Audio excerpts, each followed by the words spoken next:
Alhamdulillahi Rabbil Alamin.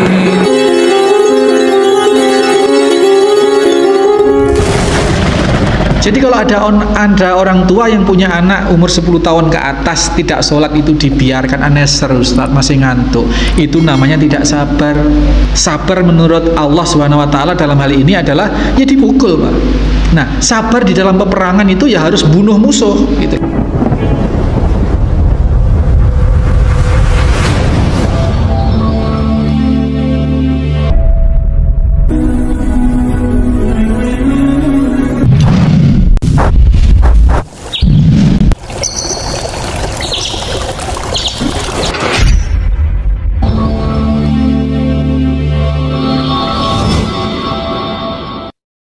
Bismillahirrahmanirrahim. Assalamualaikum warahmatullahi wabarakatuh. Innal hamdalillah nahmaduhu wa nasta'inuhu wa nastaghfiruh wa na'udzu billahi min shururi anfusina wa min sayyiati a'malina. May yahdihillahu fala mudhillalah wa may yudlil fala hadiyalah. Asyhadu an la ilaha illallah wahdahu la syarikalah. Asyhadu anna Muhammadan abduhu wa rasuluhu la nabiyya ba'dah.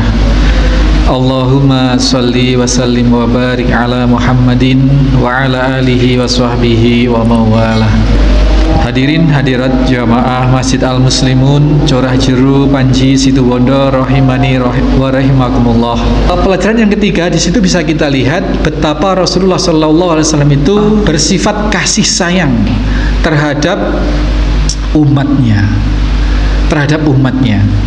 Jadi dikala menghadapi peperangan, dinasehatilah ya untuk meminta keselamatan kepada Allah. Dituntunlah umat ini oleh baginda Nabi SAW, yang merupakan satu bentuk kasih sayang yang sangat nyata adalah sedetil-detilnya kita oleh Nabi SAW itu tidak hanya diinformasikan, Pak, tentang hal-hal yang bisa membuat kita selamat dari siksa neraka, dan tentang hal-hal yang bisa bahwa kita masuk ke dalam surga. Itu detil sekali baginda Nabi SAW membimbing kita, tidak hanya acaca tetapi membimbing sedemikian rupa, bahkan dengan syafaat yang oleh Allah Subhanahu wa taala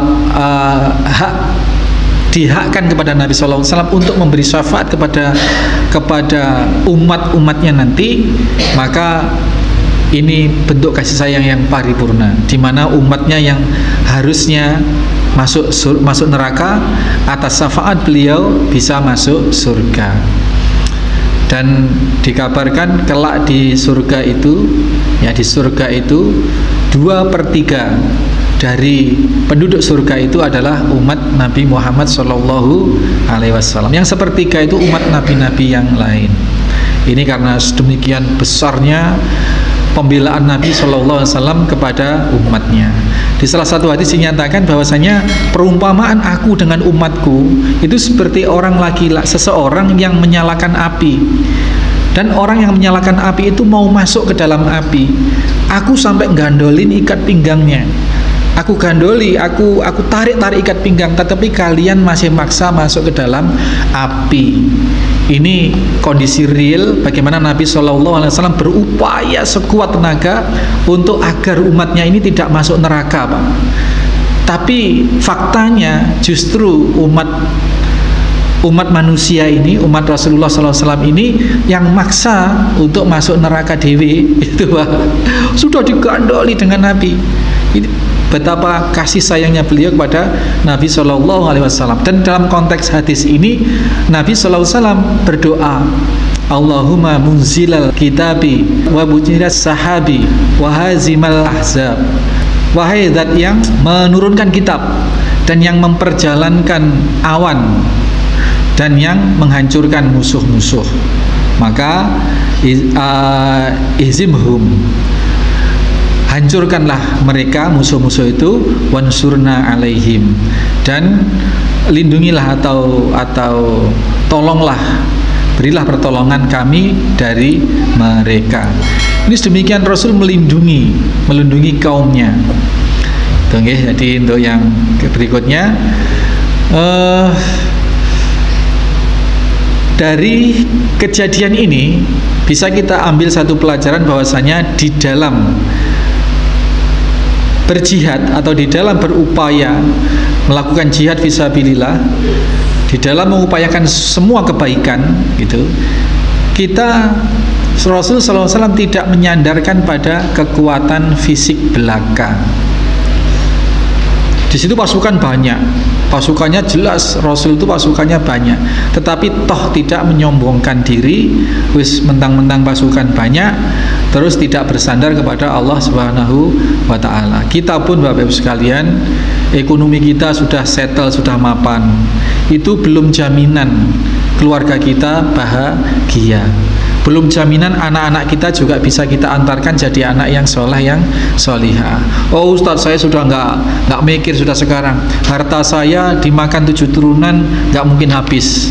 Jadi anak saya mau saya sekolahkan di luar negeri, mau disekolahkan di pondok yang mana, siap sudah. Jadi sudah aman saya.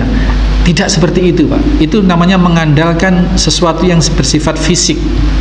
Nah, yang diajarkan oleh Nabi SAW, meskipun pasukan Nabi ini sangat-sangat besar, seperti di perang Hunain itu 13.000 pasukan, 10.000 dari Madinah, yang 3.000 itu pasukan tambahan orang-orang Mekah yang barusan masuk Islam setelah peristiwa Fathul Makkah itu, kemudian perang Hunain. Perang Hunain, orang-orang Taif, suku-suku di Taif yang kala itu masih kafir, itu jumlahnya hanya 4.000 Pak. Nah, tetapi karena kaum muslimin waktu itu belum bersandar sepenuhnya, masih ada sifat ini kami banyak gitu. Akhirnya perang putaran pertama kalah itu. Kalah dan kocar kacir itu. Menang karena dibantu oleh pasukan malaikat. Oleh Allah diberi bantuan, pasukan akhirnya menang. Itu gambaran bahwa dalam hal apapun kita tidak bisa mengandalkan fisik. Ustadz, anak saya itu dinnya Ustadz, jadi nanti pasti dah dapat suami yang ganteng, yang tajir, yang kaya. Ini namanya mengandalkan fisik.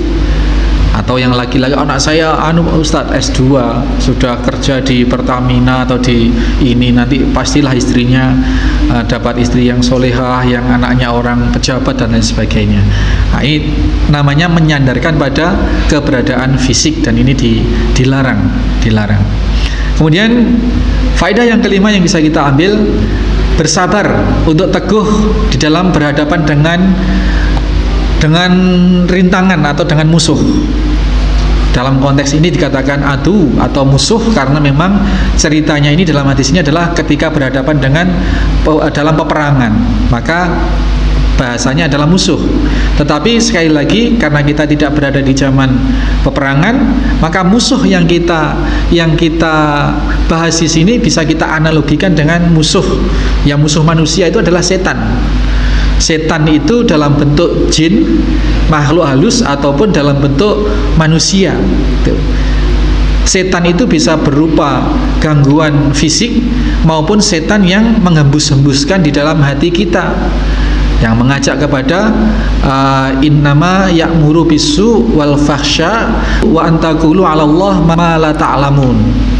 Jadi setan itu penggaweane Pak, bisik-bisikkan atau memerintahkan dengan cara kasar maupun halus sesuatu yang jelek dan sesuatu yang fahsya, yang maksiatnya maksiat, dan untuk mengatakan segala sesuatu tentang Allah yang dia tidak mengerti. Itu ajakannya setan. Nah, musuh dalam konteks ini bisa kita oper ke situ.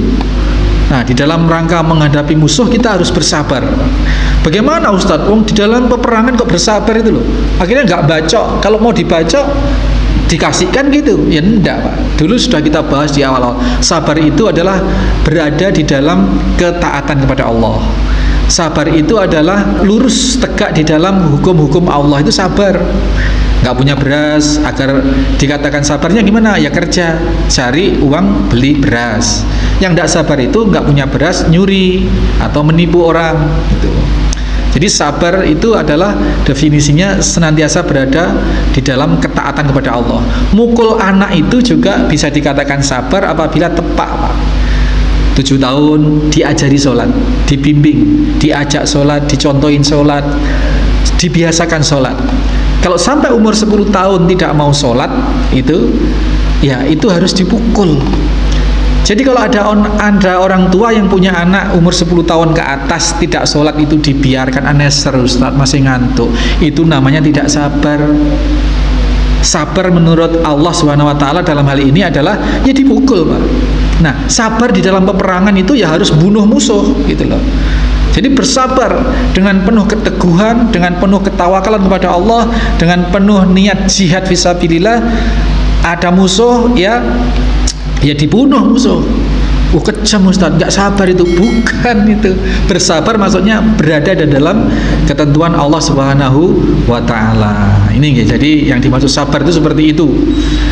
Terus kemudian dianjurkan untuk memberi motivasi kepada orang-orang yang ditanggung jawabi itu agar senantiasa teguh di jalan Allah Subhanahu wa Ta'ala.